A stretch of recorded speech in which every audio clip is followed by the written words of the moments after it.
DILR foundation സീരീസിന്റെ അടുത്ത സെഷനിലേക്ക് എല്ലാവർക്കും സ്വാഗതം. അപ്പോൾ കഴിഞ്ഞ ക്ലാസ്സിൽ നമ്മൾ ഏറ്റവും ബേസിക് ആയിട്ടുള്ള ചില ടെർമിനോളജീസ് എന്തൊക്കെയാണ്, അതിന്റെ ആപ്ലിക്കേഷൻ എങ്ങനെയാണ് വരുന്നതെന്നൊക്കെ ഡിസ്കസ് ചെയ്തിട്ടുണ്ടായിരുന്നു അല്ലേ. അപ്പോൾ ഇന്നത്തെ സെഷൻ അതിന്റെ കണ്ടിന്യൂവേഷൻ ആണ്. ഇന്നത്തെ സെഷനിൽ നമ്മൾ ഡിഡക്റ്റീവ് റീസണിംഗ് ആണ് ഡിസ്കസ് ചെയ്യാനായിട്ട് പോകുന്നത്. അപ്പോൾ ഈ ഡിഡക്റ്റീവ് റീസണിംഗ് നമ്മൾ ഉദ്ദേശിക്കുന്നത് തന്നിരിക്കുന്ന ഒരു സ്റ്റേറ്റ്മെന്റിൽ നിന്നും ഒരു കൺക്ലൂഷനെ നമ്മൾ ഡെഡ്യൂസ് ചെയ്തെടുക്കുക, അതായത് അതിൽ നിന്നും അതിനെ നമ്മൾ ഇങ്ങനെ മനസ്സിലാക്കി എടുക്കുക, കോംപ്രിഹെൻഡ് ചെയ്തെടുക്കുക എന്നൊക്കെ പറയില്ലേ. സോ അതിന് തന്നെയാണ് നമ്മൾ ഈ ഡിഡക്റ്റീവ് റീസണിങ് അല്ലെങ്കിൽ ഡെഡ്യൂസ് ചെയ്യുക എന്ന് പറയുന്നത്. അപ്പോൾ ലോജിക്കലി കൺസിസ്റ്റന്റ് ആയിട്ടുള്ള കൺക്ലൂഷൻസ് എങ്ങനെ നമുക്ക് ബിൽഡ് ചെയ്ത് എടുക്കാനായിട്ട് പറ്റും. പിന്നെ വളരെ സിമ്പിൾ ആയിട്ടുള്ള ചില റീസണിങ്ങിന്റെ ടൈപ്പ് ഓഫ് ഒന്ന് രണ്ട് എക്സാമ്പിൾ ക്വസ്റ്റ്യൻസും അതിൽ നിന്ന് വരുന്ന കൺക്ലൂഷൻസ് എങ്ങനെ മാച്ചപ്പ് ചെയ്യുന്നൊക്കെയാണ് നമ്മൾ ഈ ഒരു സെഷനിൽ നോക്കുന്നത്. ഓക്കെ, അപ്പോൾ നമുക്ക് ഇന്നത്തെ നമ്മുടെ സെഷനിലേക്ക് പോവാം. സോ ഫസ്റ്റ് തന്നെ എന്താണ് ഡിഡക്റ്റീവ് റീസണിങ് എന്ന് നമുക്ക് നോക്കാം. അപ്പോൾ ഈ ഡിഡക്റ്റീവ് റീസണിങ് നമ്മൾ ഉദ്ദേശിക്കുന്നത് റീസണിങ് തന്നെയാണ്, പക്ഷേ നമ്മൾ ഇത് ഡെഡ്യൂസ് ചെയ്യുന്നത് അല്ലെങ്കിൽ ഇതിനെ നമ്മൾ ഫോർമുലേറ്റ് ചെയ്യുന്നത് ഒരു ക്വസ്റ്റ്യനിൽ അല്ലെങ്കിൽ ആ ക്വസ്റ്റ്യനോട് അനുബന്ധിച്ച സ്റ്റേറ്റ്മെന്റ്സിൽ നിന്ന് മാത്രമാണ്. ഓക്കെ, ഫോർ എക്സാമ്പിൾ, നിങ്ങളിപ്പോൾ പുറത്ത് നിൽക്കുമ്പോൾ പെട്ടെന്ന് കാർമേഘം കാണുമ്പോൾ നിങ്ങളുടെ ഫ്രണ്ടിനോട് പറയണം, ഇന്ന് മിക്കവാറും മഴ പെയ്യും. പക്ഷെ ആ ഫ്രണ്ട് പറയുന്നു, ഇല്ല, കഴിഞ്ഞ ഒരാഴ്ചയായിട്ട് ഇങ്ങനെ തന്നെയാണ്, ഇന്ന് മഴയൊന്നും പെയ്യാൻ പോകുന്നില്ല എന്നല്ലേ. അപ്പോൾ ഇവിടെ എന്താ സംഭവിക്കുന്നത്? നിങ്ങൾ കണ്ട സിറ്റുവേഷൻ ബേസ്ഡ് ആയിട്ടാണ് ഇങ്ങനെയൊരു ഡിഡക്ഷനിലേക്ക് എത്തുന്നത്, ഇന്ന് മഴ പെയ്യാൻ സാധ്യതയുണ്ട് എന്ന് നിങ്ങൾ പറയുന്നത്. അതേസമയം നിങ്ങളുടെ ഫ്രണ്ട് ഇപ്പൊ കാണുന്ന സിറ്റുവേഷനെ ആണല്ലോ അനലൈസ് ചെയ്യുന്നത്? അല്ല, ഇപ്പൊ കാണുന്ന സിറ്റുവേഷന്റെ കൂടെ ഇതിന് മുൻപ് വന്നിട്ടുണ്ടായിരുന്ന പല ഡേറ്റയും അതിന്റെ ഫീഡ്ബാക്ക് കൂടി എടുത്തിട്ട് അല്ലെ, അതിൽ നിന്ന് മനസ്സിലായിട്ടുള്ള എക്സ്പീരിയൻസും കൂടി എടുത്തിട്ട് ഇവിടെ പറയണം മഴ പെയ്യുന്നില്ല എന്ന്. അപ്പൊ ഇവിടെ നിങ്ങളുടെ ഫ്രണ്ട് ഇവിടെ ചെയ്തിരിക്കുന്ന കാര്യം ആക്ച്വലി ഒരു ലോജിക്കലി കറക്റ്റ് ആണോ? അല്ല, ബിക്കോസ് ഇപ്പോഴത്തെ സിറ്റുവേഷൻ അനലൈസ് ചെയ്യാതെ ഇതിന് മുൻപുള്ള സിറ്റുവേഷൻസിന്റെ ബേസ്ഡ് ആയിട്ടുള്ള എക്സ്പീരിയൻസ്, പ്രയർ എക്സ്പീരിയൻസ് വെച്ചിട്ടാണ് ഇവിടെ ആ അനാലിസിസ് നടത്തിയിരിക്കുന്നത്.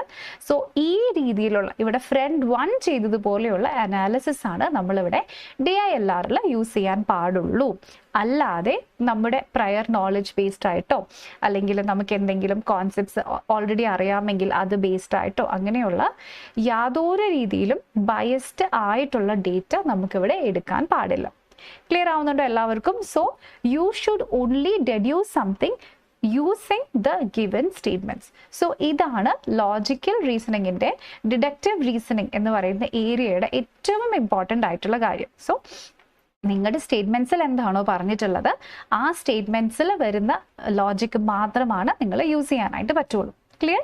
അപ്പോൾ ഇവിടെ ഇമ്പോർട്ടൻ്റ് ആയിട്ടുള്ളൊരു കാര്യം, നിങ്ങളുടേതായിട്ടുള്ള യാതൊരു അസംഷൻസും നിങ്ങൾക്ക് ഇവിടെ കൊണ്ടുവരാൻ പാടില്ല.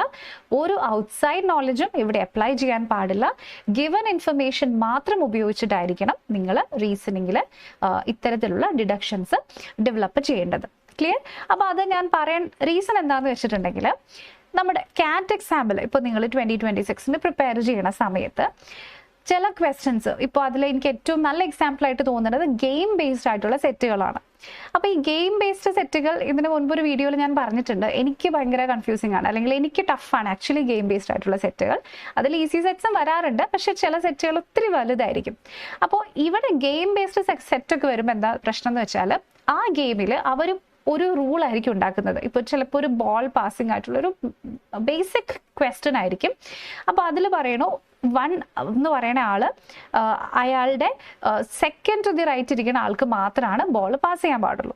പക്ഷെ നമ്മൾ ചിലപ്പോൾ പഠിച്ചിരിക്കുന്ന അല്ലെങ്കിൽ കളിച്ചിരിക്കുന്നത് എന്തായിരിക്കും, നമ്മുടെ തൊട്ടടുത്ത ആളിന് പാസ് ചെയ്യുന്ന ഒരു റൂൾ ആയിരിക്കും അല്ലേ. അപ്പോൾ നമ്മുടെ മനസ്സിലുള്ള ഈ റൂള്, ഈ ആക്ച്വൽ കോൺസെപ്റ്റ് അല്ലെങ്കിൽ ആക്ച്വൽ ക്വസ്റ്റ്യനിലുള്ള കാര്യം മനസ്സിലാക്കാൻ നമ്മളെ ഹിൻഡർ ചെയ്യുന്നു എന്നുണ്ടെങ്കിൽ നമ്മുടെ ആൻസർ അവിടെ തെറ്റിപ്പോകും. അപ്പോൾ നമ്മുടെ ഡിഡക്ഷൻസ് നമ്മുടെ സ്വന്തം എക്സ്പീരിയൻസും കൊണ്ട് ഇൻഫ്ലുവൻസ്ഡ് ആയിട്ട് വരും. So that is very important. So ഇവിടെ നിങ്ങൾ എല്ലാ ലോജിക്കൽ റീസണിങ്ങിന്റെ സെറ്റുകളിൽ നോക്കിയിട്ടുണ്ടെങ്കിലും അവരുടേതായിട്ടുള്ള റൂളുകളും അവരുടേതായിട്ടുള്ള കണ്ടീഷൻസും ആണ് വരുന്നത്.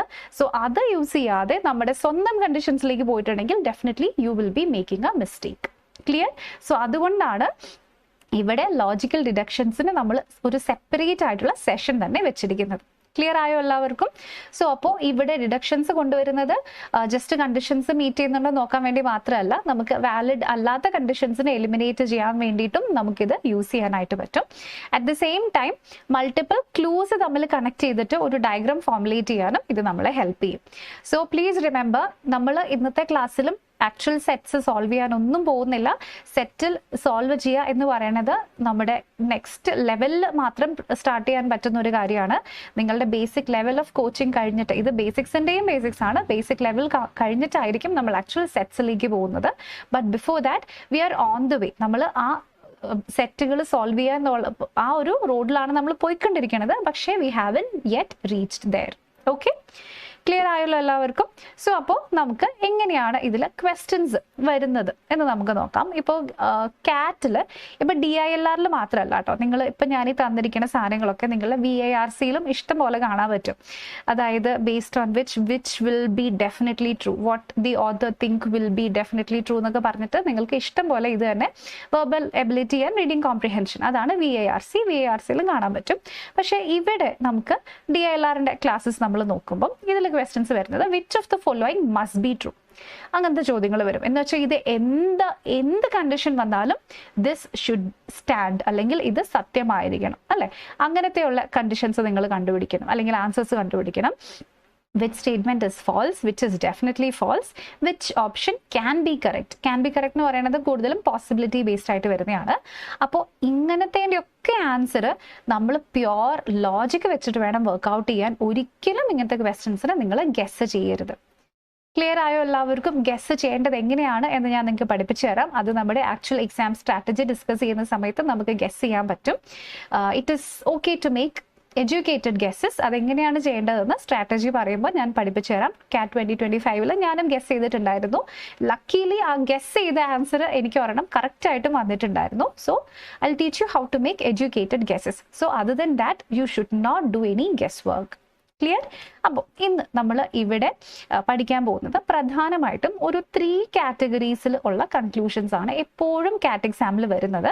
അതിൽ ഒന്നെങ്കിൽ ഡെഫിനറ്റ്ലി ട്രൂ ആയിരിക്കും, അല്ലെങ്കിൽ ഡെഫിനറ്റ്ലി ഫോൾസ് ആയിരിക്കും, അല്ലെങ്കിൽ കനോട്ട് ബി ഡിറ്റർമൈൻഡ് ആയിരിക്കും. സോ ഇതിൻ്റെ രണ്ടിൻ്റെയും കൂടെ ഇടയ്ക്ക് വരുന്നത് possibly true and possibly false. അപ്പോൾ അതിനേക്കാളും കൂടുതൽ ഈ ഡെഫിനറ്റ്ലി ട്രൂവും ഡെഫിനറ്റ്ലി ഫോൾസും നമ്മൾ നന്നായിട്ട് മനസ്സിലായിട്ടുണ്ട് എന്നുണ്ടെങ്കിൽ നമുക്ക് ഈ പോസിബിലിറ്റി വരുന്നതിനെ കുറച്ചും കൂടെ ബെറ്റർ ആയിട്ട് അനലൈസ് ചെയ്യാനായിട്ട് പറ്റും. സോ ഇത് മൂന്നും നിങ്ങൾ നന്നായിട്ട് മനസ്സിലാക്കുക. ഇതിൻ്റെ കാറ്റഗറിയിൽ പെടാത്തതാണ് പോസിബിലിറ്റി, അതായത് ഇറ്റ് ക്യാൻ ബി ട്രൂവും ക്യാൻ ബി ഫോൾസും എന്ന് പറയുന്നത്. സോ ഫസ്റ്റ് നമ്മൾ ഡിസ്കസ് ചെയ്യാൻ പോകുന്നത് ഡെഫിനറ്റ്ലി ട്രൂ ആണ്. So what is the condition which is definitely true? അത് എല്ലാ കേസിലും ട്രൂ ആയിരിക്കണം. അവിടെ എത്ര സബ്സിഡിയറി കേസസ് ഒരു കണ്ടീഷനിൽ വരുന്നുണ്ടോ അവിടെയൊക്കെ അത് ട്രൂ ആയിരിക്കണം. Only then it will be definitely true. മനസ്സിലായോ? അതിൻ്റെ സിറ്റുവേഷൻസ് എങ്ങനെയൊക്കെ മാറി മറിച്ചാലും ഇറ്റ് ഷുഡ് ഹോൾഡ് ട്രൂ, എങ്കിൽ മാത്രമാണ് it is called definitely true situation അല്ലെങ്കിൽ ഡെഫിനറ്റ്ലി ട്രൂ കൺക്ലൂഷൻ. അപ്പോൾ അതിന് എക്സാമ്പിൾ ഇപ്പോൾ പറയുകയാണ്, all employees must wear ID cards. Aman is an employee. എല്ലാ എംപ്ലോയീസും ID കാർഡ് ഇടണം. അമൻ എംപ്ലോയി ആണെന്നുണ്ടെങ്കിൽ അമൻ എന്തായാലും ID കാർഡ് ഇടണം, അല്ലെങ്കിൽ Aman wears an ID card. Clear ആയോ എല്ലാവർക്കും? സോ ഇവിടെ എല്ലാ എംപ്ലോയീസ് എന്നുള്ളതിന് ചിലപ്പം വർക്ക് ഫ്രം ഹോം വരുന്ന എംപ്ലോയീസിന് ഇടൻ, അല്ലെങ്കിൽ only office attending employees need to wear അല്ലെങ്കിൽ must wear ID cards. Aman is an employee എന്ന് പറയുമ്പോൾ അമൻ ഓഫീസിൽ പോകുന്ന ആളാണോ അല്ലയോ നമുക്കറിയില്ല. So can we say that Aman wears an ID card? Not really possible. അപ്പോൾ അത് ഡെഫിനറ്റ്ലി ട്രൂ ആകില്ല. പക്ഷേ ഇവിടെ ഓൾ എംപ്ലോയീസ് എന്ന് പറയുന്നുണ്ട്. So as a result we can definitely say that Aman is an employee, so he wears an ID card. Clear? ഇനി അതിൻ്റെ നേരെ ഓപ്പോസിറ്റ് ആണ് ഈ ഡെഫിനറ്റ്ലി ഫോൾസ് എന്ന് പറയുന്ന സാധനം. സോ അപ്പം അതെന്തായിരിക്കും? അത് തന്നിരിക്കുന്ന സ്റ്റേറ്റ്മെന്റിനെ കോൺട്രഡിക്റ്റ് ചെയ്യുന്നതായിരിക്കും എപ്പോഴും ഈ ഡെഫിനറ്റ്ലി ഫോൾസ് എന്ന് പറയുന്നത്. ക്ലിയർ? അപ്പോൾ അതിനും ഞാനൊരു എക്സാമ്പിൾ എടുക്കാം. No mobile phones are allowed in the exam hall. കൃത്യമായിട്ട് പറയുന്നു, എക്സാം ഹാളിൽ മൊബൈൽ ഫോൺസ് കൊണ്ടുവരാൻ പാടില്ല. പക്ഷേ കൺക്ലൂഷനിൽ പറയണു students can use mobile phones. അപ്പോൾ ഇവിടെ ഇൻ ദ എക്സാം ഹാളിൽ കൂടെ ഞാൻ എഴുതാം, നിങ്ങൾക്ക് കൺഫ്യൂഷൻ ഉണ്ടാവാതിരിക്കാൻ. ഇൻ ദി എക്സാം ഹാളിൽ നിന്നും കൂടെ ഞാൻ എടുക്കുവാണ്. ഒരു മൊബൈൽ ഫോൺസും എക്സാം ഹാളിൽ കൊണ്ടുവരാൻ പറ്റില്ല. അപ്പോൾ പിന്നെ എങ്ങനെയാ സ്റ്റുഡൻസിന് എക്സാം ഹാളിൽ കൊണ്ടുവരാൻ പറ്റുക? ഡെഫിനറ്റ്ലി ഫോൾസ് ആണല്ലേ, അത് ഒരു കാരണവശാലും ട്രൂ ആകില്ല. അങ്ങനെ തന്നെയാണ് നമ്മളിവിടെ ഡെഫിനറ്റ്ലി ഫോൾസ് എന്ന് പറയുന്നത്. ഓക്കെ, ഇനി ഇത് രണ്ടും നമുക്ക് ഓക്കെയാണ്. ഇതിൽ വരാത്ത സാധനമാണ് കനോട്ട് ബി ഡിറ്റർമൈൻഡ്. എന്താണ് ഈ കനോട്ട് ബി ഡിറ്റർമൈൻഡ് എന്ന് പറയുന്നത്? സോ കനോട്ട് ബി ഡിറ്റർമൈൻഡിനെയാണ് നമ്മൾ ഏറ്റവും സൂക്ഷിക്കേണ്ടത്. കാരണം ഇവിടെയാണ് നമ്മുടെ നോളജ് നമ്മൾ അപ്ലൈ ചെയ്യാനായിട്ട് നോക്കുക. ഇതിങ്ങനെ വരുമ്പോൾ ഇങ്ങനെയാണല്ലോ സാധാരണ, അപ്പൊ പിന്നെ ഇതല്ലേ വരിക എന്ന് നമുക്ക് തോന്നും. പക്ഷേ ഒരിക്കലും ക്വസ്റ്റ്യനിൽ പറയാത്ത ഒരു കാര്യത്തിൽ നമുക്ക് ഡിസിഷൻ എടുക്കാൻ പറ്റുന്നില്ല എന്നുണ്ടെങ്കിൽ അവ എപ്പോഴും കനോട്ട് ബി ഡിറ്റർമൈൻഡ് ആയിരിക്കും. ക്ലിയർ ആയോ എല്ലാവർക്കും? സോ ഇവിടെ some students play football, Rahul is a student. അപ്പൊ ഇവിടെ നോക്കിക്കേ, ചില സ്റ്റുഡൻസ് ഫുട്ബോൾ കളിക്കാറുണ്ട്. രാഹുൽ ഒരു സ്റ്റുഡൻ്റ് ആണ്. രാഹുൽ ഈ ഫുട്ബോൾ കളിക്കുന്ന സ്റ്റുഡൻസിലാണോ കളിക്കാത്ത സ്റ്റുഡൻസിലാണോ നമുക്ക് ഇവിടെ അറിയൂ? Actually definitely no. ക്ലിയർ? അപ്പോൾ ഇതിന്റെ ആൻസർ എന്തായിരിക്കും? Some students play football, Rahul is a student. Rahul can either play football or Rahul does not play football. ഇത് ഏതാണ് നമുക്കറിയില്ല. So the answer will be cannot be determined. Clear ആയോ എല്ലാവർക്കും? അപ്പോൾ ഇങ്ങനെ ഒരു ക്വസ്റ്റ്യൻ കാണുമ്പോൾ ചിലപ്പോൾ നിങ്ങൾക്ക് ഭയങ്കര ഈസി ആയിട്ട് തോന്നും. ഇതിവിടെ നമുക്ക് കൺഫ്യൂഷൻ വരില്ല എന്ന് തോന്നും. അതേസമയം നിങ്ങളിപ്പോൾ പഠിക്കുന്ന ഒരു ഏരിയ, അതായത് നിങ്ങളിപ്പോൾ ഭയങ്കര ക്രിക്കറ്റ് നിങ്ങൾക്ക് ഇഷ്ടമുള്ള ഒരു ഏരിയ എന്ന് വിചാരിച്ചോ, അതിനെ സംബന്ധിച്ചിട്ട് ഒരു ക്വസ്റ്റ്യൻ തന്നു കഴിയുമ്പം അവിടെ ആയിരിക്കും നമ്മുടെ പ്രയർ എക്സ്പീരിയൻസ് ഇവിടെ ക്വസ്റ്റ്യനിലേക്ക് ഇൻഫ്ലുവൻസ് ചെയ്യാനായിട്ട് പോകുന്നത്. ക്ലിയർ? അപ്പൊ ഞാൻ ഇവിടെ കുറച്ച് എക്സാമ്പിൾ സെറ്റുകൾ എടുത്തിട്ടുണ്ട്. ഇതിൽ ഇത്രയാണ് കോൺസെപ്റ്റ് ആയിട്ട് ആക്ച്വലി പറയാനുള്ളൂ. സെറ്റ് ഇൻ ദ സെൻസ് കാറ്റിന്റെ പ്രീവിയസ് ഇയർ ക്വസ്റ്റ്യൻസ് കാറ്റിന്റെ ലെവലിലേക്കല്ല, ബേസിക് ആയിട്ടുള്ള ഏറ്റവും ബേസിക് ലെവലിൽ നിങ്ങൾക്ക് അണ്ടർസ്റ്റാൻഡ് ആവുന്നുണ്ടോ എന്നറിയാനുള്ള കുറച്ച് ബേസിക് ആയിട്ടുള്ള സാധനങ്ങൾ എടുത്തിട്ടുണ്ട്. അത് ജസ്റ്റ് ഞാൻ ഈ വീഡിയോ നിങ്ങൾ കാണുന്നതിന്റെ കൂട്ടത്തിൽ ഒന്ന് സ്ക്രീനിൽ ജസ്റ്റ് നോക്കുക, വീഡിയോ പോസ് ചെയ്യുക, എന്നിട്ട് സ്വന്തം ഒന്ന് ആൻസർ ചെയ്യാനായിട്ട് ട്രൈ ചെയ്യുക. Okay, you can really do it. കാരണം നമ്മൾ ഈസി ആണ് എടുത്തിരിക്കുന്ന ക്വസ്റ്റ്യൻസ് എല്ലാം തന്നെ. അപ്പം നിങ്ങൾക്ക് ആ ഒരു പ്രാക്ടീസ് കിട്ടുന്നതിന് വേണ്ടിയിട്ടാണ് ഞാനിതൊന്ന് വീഡിയോ പോസ് ചെയ്യണത് നിങ്ങളോട് പറഞ്ഞത് കേട്ടോ. അപ്പോൾ ഒന്നാമത്തെ, all buses are vehicles. This is a bus. What can we conclude? എല്ലാ ബസ്സസും വെഹിക്കിൾസ് ആണ്. ഇതൊരു ബസ്സാണ്. അപ്പോൾ it is a vehicle, it is not a vehicle, cannot be determined, it is a car. ഇവിടെ സം ബസ്സസ് ആർ വെഹിക്കിൾസ് ആണോ? അല്ല, എല്ലാ ബസ്സസും vehicles ആണ്. അപ്പോൾ ഇത് ബസ്സാണെങ്കിൽ ഇത് ഡെഫിനറ്റ്ലി ഒരു വെഹിക്കിൾ ആയിരിക്കും. ക്ലിയർ? അപ്പോൾ ഇങ്ങനത്തെ ക്വസ്റ്റ്യൻസ് വരുമ്പോൾ ഇത് നമുക്ക് വെൻ ഡയഗ്രാം വെച്ചിട്ട് വേണമെങ്കിൽ സോൾവ് ചെയ്യാം. പക്ഷെ ഇങ്ങനത്തെ ക്വസ്റ്റ്യൻസ് വരുമ്പോൾ നിങ്ങൾക്ക് എന്തെങ്കിലും കൺഫ്യൂഷൻ ഉണ്ടെങ്കിൽ നിങ്ങൾക്ക് ഒരു കാര്യം ചെയ്യാൻ പറ്റും. എന്താണെന്ന് വെച്ചാൽ നമ്മളെ ഇന്ത്യൻസും കേരളൈറ്റ്സും തമ്മിലുള്ള റിലേഷൻഷിപ്പ് ജസ്റ്റ് ഒന്ന് നോക്കുക.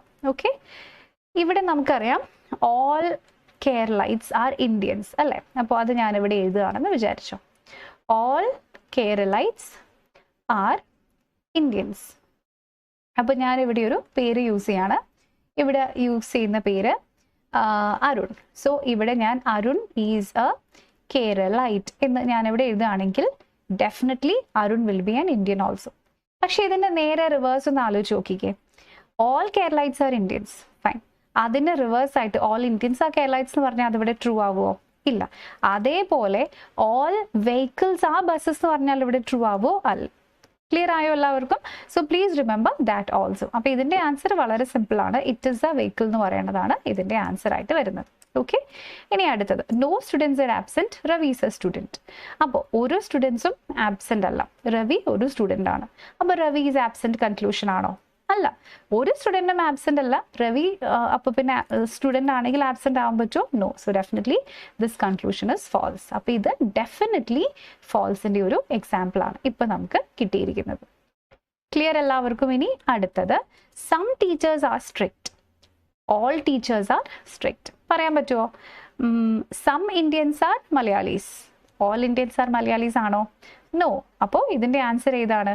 ട്രൂ എന്ന് നമുക്ക് പറയാൻ പറ്റുമോ? അല്ല. ഫാൾസ് എന്ന് പറയാൻ പറ്റുമോ? ഇല്ല. കനോട്ട് ബി ഡിറ്റർമൈൻഡ് ആണ് അല്ലേ? വി ആർ നോട്ട് ഷുവർ, നമുക്കറിയില്ല അല്ലേ? അപ്പോൾ ഇവിടെ for example all some Keralite speak Malayalam. അപ്പം അതിൽ നിന്നും നമുക്ക് ഓൾ കേരളൈറ്റ് സ്പീക്ക് മലയാളം എന്ന് പറഞ്ഞിട്ടുണ്ടെങ്കിൽ നോട്ട് നെസസറി അല്ലേ? പക്ഷേ it can be possible also. What if ഈ ഒരു കേസിൽ എല്ലാവർക്കും മലയാളം അറിയാമെങ്കിലോ? നമുക്കറിയില്ല. സോ അപ്പോൾ ഇതിൻ്റെ ആൻസർ ഇവിടെ ഫാൾസ് അല്ല, കനോട്ട് ബി ഡിറ്റർമൈൻഡ് ആണ് വരുന്നത്. നമുക്കറിയില്ല, ഇതിനെ ഡിറ്റർമൈൻ ചെയ്യാനുള്ള ആവശ്യത്തിനുള്ള ക്ലൂസ് നമ്മുടെ അടുത്തില്ല, അത്രയും ലോജിക് നമ്മുടെ കയ്യിലില്ല. So as a result the answer will B cannot be determined. Please understand. അപ്പോൾ ഇങ്ങനെ ഒരു ക്വസ്റ്റ്യൻ കാണുമ്പോൾ നിങ്ങൾ ആലോചിക്കുക കേട്ടോ, അതിൻ്റെ എല്ലാ പോസിബിലിറ്റീസും ആലോചിക്കുക, അതിനുശേഷം മാത്രം സോൾവ് ചെയ്ത്. നമ്മൾ കാറ്റിൻ്റെ ക്വസ്റ്റ്യൻസ് എക്സാക്ട് ക്വസ്റ്റ്യൻസ് എന്ന് വെച്ചാൽ പ്രീവിയസ് ഇയർ ചോദ്യങ്ങളല്ല, ഇപ്പം നമ്മൾ ചെയ്യുന്ന പോലെയുള്ള ഈ 1 സെൻറ്റൻസ് 2 സെൻറ്റൻസിൻ്റെ ഒരുപാട് ക്ലൂസ് വെച്ചിട്ടാണ് കാറ്റിൻ്റെ സെറ്റുകൾ ഫോം ചെയ്യുന്നത്. ഓക്കെ, അടുത്തത് all library members must carry a membership card. Riya is not carrying a membership card. എല്ലാ ലൈബ്രറി മെമ്പേഴ്സും മെമ്പർഷിപ്പ് കാർഡ് കൊണ്ടുവരണം. ഓക്കെ, അല്ല ക്യാരി ചെയ്യണം. റിയ ഒരു മെമ്പർഷിപ്പ് കാർഡ് ക്യാരി ചെയ്യുന്നില്ല. അപ്പോൾ എന്താ അതിൻ്റെ അർത്ഥം? റിയ ക്യാരി ചെയ്യുന്നില്ലെങ്കിൽ റിയ ഡെഫിനറ്റ്ലി മെമ്പർ അല്ല. സോ എല്ലാവരും ക്യാരി ചെയ്യുന്നുണ്ട് മെമ്പേഴ്സ്. റിയ ക്യാരി ചെയ്യുന്നുണ്ടെങ്കിൽ അതിൻ്റെ meaning Riya is not a member എന്ന് പറയുന്നത് തന്നെയായിരിക്കും. സോ ഓപ്ഷൻ എ ആണ് കറക്റ്റ് ആൻസർ ആയിട്ട് നമുക്ക് ഇവിടേക്ക് വരുന്നത്. ക്ലിയർ? ഇനി അടുത്തത്, no vehicles are allowed inside the campus, a car is inside the campus. അപ്പോൾ ഇതിൻ്റെ മീനിങ് എന്താണ്? ഈ ക്യാമ്പസിൻ്റെ ഉള്ളിൽ ഒരു വെഹിക്കിൾസും കയറ്റാൻ പാടില്ല, പക്ഷേ ക്യാമ്പസിൻ്റെ ഉള്ളിൽ ഒരു കാർ ഉണ്ട്. What is the meaning? Car ഉണ്ട് എന്ന് ഓൾറെഡി തന്നിട്ടുണ്ട്, അത് കൺക്ലൂഷൻ്റെ ഭാഗത്തിലല്ല തന്നിരിക്കുന്നത്, അത് സ്റ്റേറ്റ്മെൻറ്റിൻ്റെ കൂടെ തന്നെ റൂളായിട്ടാണ് തന്നിട്ടുള്ളത് അല്ലേ. So definitely car is not a vehicle, അതാണോ അതിൻ്റെ മീനിങ്? കനോട്ട് ബി ഡിറ്റർമൈൻഡ് ആണോ, കാർ ഇസ് അലൗഡ് ആണോ, ഓർ റൂൾ ഇസ് വയലേറ്റഡ് ആണോ? ഇവിടെ definitely the rule is violated. ഒരു വെഹിക്കിൾസും അലൗ ചെയ്യുന്നില്ല, പക്ഷേ കാർ ഉണ്ടെന്നുണ്ടെങ്കിൽ അതിന്റെ മീനിങ് എന്താണ്? This was not a statement, this was a rule, hence the rule is violated. So option A ആണ് ഇതിന്റെ കറക്റ്റ് ആൻസർ. ക്ലിയർ ആയോ എല്ലാവർക്കും? ഇനി a club has the following rules. All members must attend at least one meeting. Some members attend workshops. അപ്പോൾ ഇവിടെ തന്നിരിക്കുന്നു ക്ലബിന്റെ മെമ്പർഷിപ്പിന്റെ rules ആണ്, അല്ലെങ്കിൽ ക്ലബിന്റെ എന്തോ റൂളാണ്. എല്ലാ മെമ്പേഴ്സും അറ്റ്ലീസ്റ്റ് ഒരു മീറ്റിങ്ങിനെങ്കിലും വന്നിരിക്കണം, പക്ഷെ ചില മെമ്പേഴ്സ് വർക്ക്ഷോപ്പ് അറ്റൻഡ് ചെയ്യുന്നു എന്നാണ് തന്നിരിക്കുന്നത് അല്ലേ. അപ്പോൾ വർക്ക്ഷോപ്പ് എല്ലാവരും അറ്റൻഡ് ചെയ്യണോ? അതിനെപ്പറ്റി നമുക്കറിയില്ല, പക്ഷേ മീറ്റിംഗ് അറ്റ്ലീസ്റ്റ് ഒരെണ്ണം എല്ലാവരും അറ്റൻഡ് ചെയ്യണം. ഓക്കെ, അപ്പോൾ ഇതിനെപ്പറ്റി നമുക്ക് ആവശ്യത്തിനുള്ള ഇൻഫർമേഷൻ ഉണ്ട്, എന്നാൽ ഇതിനെപ്പറ്റി നമുക്ക് ആവശ്യത്തിന് ഇൻഫർമേഷൻ ഉണ്ടോ? നമ്മുടെ കയ്യിൽ അത്ര ഇൻഫർമേഷൻ ഇല്ല. So all members attend workshops ശരിയാവുമോ? ഇല്ല. ഓൾ കേരളൈറ്റ്സ് സ്പീക്ക്, അല്ല ഓൾ ഇന്ത്യൻ സ്പീക്ക് മലയാളം, അല്ലെങ്കിൽ ഓൾ ഇന്ത്യൻസ് ആ കേരളൈറ്റ്സ് എന്ന് പറഞ്ഞാൽ ശരിയാണോ? ഇല്ല, റോങ് ആണ് അല്ലേ. അപ്പോൾ ഇവിടെ ട്രൂ എന്തായാലും അല്ല, ഓൺലി സം ആയിരിക്കാം, അല്ല. ഇവിടെ ഫോൾസ് നമുക്ക് പറയാൻ പറ്റുമോ? അറിയില്ല. ചിലപ്പോൾ എല്ലാ മെമ്പേഴ്സും അറ്റൻഡ് ചെയ്തിട്ടുണ്ടെങ്കിലോ? നമുക്കറിയില്ല അല്ലേ. സോ അപ്പോൾ ഇതിൻ്റെ ആൻസറും കനോട്ട് ബി ഡിറ്റർമൈൻഡ് ആണ്. എന്തുകൊണ്ട് ഫോൾസ് ആവുന്നില്ല ആൻസർ? കാരണം എല്ലാ മെമ്പേഴ്സും മീറ്റിംഗ് അറ്റൻഡ് ചെയ്യണം, some members attend workshop. So what if എല്ലാ മെമ്പേഴ്സും അറ്റൻഡ് ചെയ്തിട്ടുണ്ടെങ്കിലോ? We are not sure of that അല്ലേ. അപ്പോൾ ഇവിടെയാണ് നോർമൽ റീസണിങ്ങിൽ വരുന്ന ക്വസ്റ്റ്യൻസും കാറ്റിൻ്റെ റീസണിങ്ങിൽ വരുന്ന ക്വസ്റ്റ്യൻസ് തമ്മിലുള്ളൊരു വ്യത്യാസം. അപ്പോൾ ഇവിടെ ഈ ഒരു കണ്ടീഷൻ നമുക്ക് എപ്പോഴും കനോട്ട് ബി ഡിറ്റർമൈൻഡ് ആയിട്ടാണ് എടുക്കുക. നമുക്കത് അറിയില്ല, അതിനെപ്പറ്റിയുള്ള ഇൻഫർമേഷൻ ഇല്ലാത്തൊരു കാര്യമായിട്ടാണ് നമ്മൾ സെലക്ട് ചെയ്യുന്നത്. Okay, another example. In a company, only employees with ID cards can enter the office. Some employees work from home.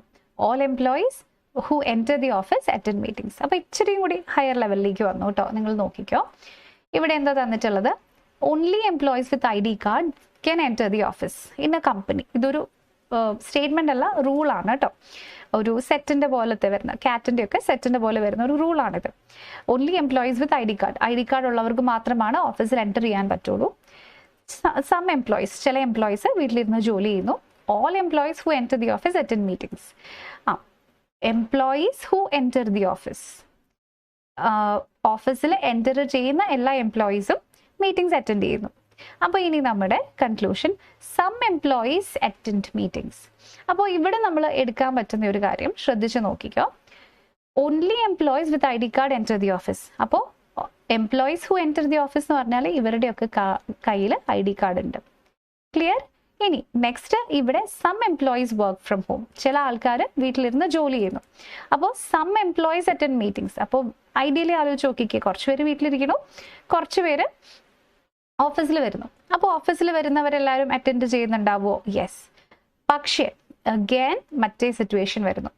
നമുക്ക് ഷുവർ ആണോ ഇത്തവണ അല്ലെങ്കിൽ ഈ പ്ലേസിൽ ആരും വർക്ക് ഫ്രം ഹോം എടുക്കുന്നില്ല, അല്ലെങ്കിൽ എല്ലാവരും ഓഫീസിൽ ഉണ്ടോ ഇല്ലയോ നമുക്കറിയോ ഇല്ല. So some employees attend meetings ആണോ അതോ ഓൾ എംപ്ലോയീസ് അറ്റൻഡ് മീറ്റിംഗ്സ് ആണോ എന്ന് നമുക്കിവിടെ അത്ര ഷുവർ ആയിട്ട് പറയാനായിട്ട് പറ്റില്ല. ഓക്കെ, സോ അപ്പം വാട്ട് ഇഫ് ഇതിൽ വന്നിരിക്കുന്ന ഈ എല്ലാ എംപ്ലോയീസും ഒരു സിറ്റുവേഷനിൽ വർക്ക് ഫ്രം ഹോം ആണെങ്കിലോ, ഓഫീസിൽ വരുന്നവർക്ക് മാത്രമാണ് മീറ്റിംഗ് ഉള്ളൂ അല്ലേ. സോ ഇൻ ദാറ്റ് കേസ് ആർക്കും ഇവിടെ വരാൻ പറ്റില്ല. ക്ലിയർ ആയോ? സോ അത് നമുക്ക് അറിയാത്തത് കൊണ്ട് നമ്മുടെ ആൻസർ കനോട്ട് ബി ഡിറ്റർമൈൻഡ് ആകും. നിങ്ങൾക്ക് ഇപ്പോൾ ചിലപ്പോൾ കുറച്ച് കൺഫ്യൂഷൻ ഉണ്ടാവും, നിങ്ങൾ പേടിക്കേണ്ട. നമുക്ക് ഇങ്ങനത്തെ സെറ്റുകൾ സോൾവ് ചെയ്യുമ്പോൾ നമുക്ക് അതിനെപ്പറ്റി ക്ലിയർ ആയിട്ട് പഠിക്കാൻ പറ്റും. ഓക്കെ, അപ്പോൾ ഞാൻ ഇനി അടുത്തതായിട്ടൊരു ക്വസ്റ്റ്യൻ തരുന്നുണ്ട്. ഇത് നിങ്ങൾക്ക് സോൾവ് ചെയ്യാനുള്ള ക്വസ്റ്റ്യൻ ആണ് കേട്ടോ. In A college all club members participate in at least one event. Some students are club members. Some students do not participate in any event. Conclusion തന്നിട്ടുള്ളത് some club members do not participate in events. അപ്പോൾ ഈ question എല്ലാവരും ഒന്ന് try ചെയ്ത് നോക്കുക. എന്നിട്ട് നിങ്ങൾക്ക് കിട്ടുന്ന ആൻസർ വീഡിയോയുടെ താഴെ കോമെന്റ്സ് ആയിട്ടൊന്ന് പോസ്റ്റ് ചെയ്യും. ഓക്കെ, അപ്പോൾ നിങ്ങൾക്ക് എന്ത് സജഷൻസ് ഉണ്ടെങ്കിലും എന്ത് ഫീഡ്ബാക്ക് ഉണ്ടെങ്കിലും ഒക്കെ നിങ്ങൾക്ക് നമ്മൾ എഴുതി അറിയിക്കാം. അപ്പോൾ ഇത് നമ്മുടെ ഫൗണ്ടേഷൻ സീരീസിന്റെ രണ്ടാമത്തെ ഭാഗമായിട്ടേ ഉള്ളൂ. ഇനിയും ഇതുപോലെ ഏറ്റവും ബേസിക് ആയിട്ടുള്ള കാര്യങ്ങൾ ഡിസ്കസ് ചെയ്യുന്ന സീരീസ് നമുക്ക് ഇനിയും കണ്ടിന്യൂ ചെയ്യാം. അപ്പോൾ എല്ലാവരും ഇതിന് ശേഷം അടുത്ത സെഷനിൽ മസ്റ്റായിട്ട് ജോയിൻ ചെയ്യാം. Okay, so thank you so much. ഞാൻ തന്ന ക്വസ്റ്റ്യനും നിങ്ങളൊന്ന് വർക്ക്ഔട്ട് ചെയ്യുക, എന്നിട്ട് അതിൻ്റെ ആൻസറും നമ്മളെ അറിയിക്കും. അപ്പോൾ അടുത്ത സെഷനിൽ വീണ്ടും കാണാം. Thank you so much for watching.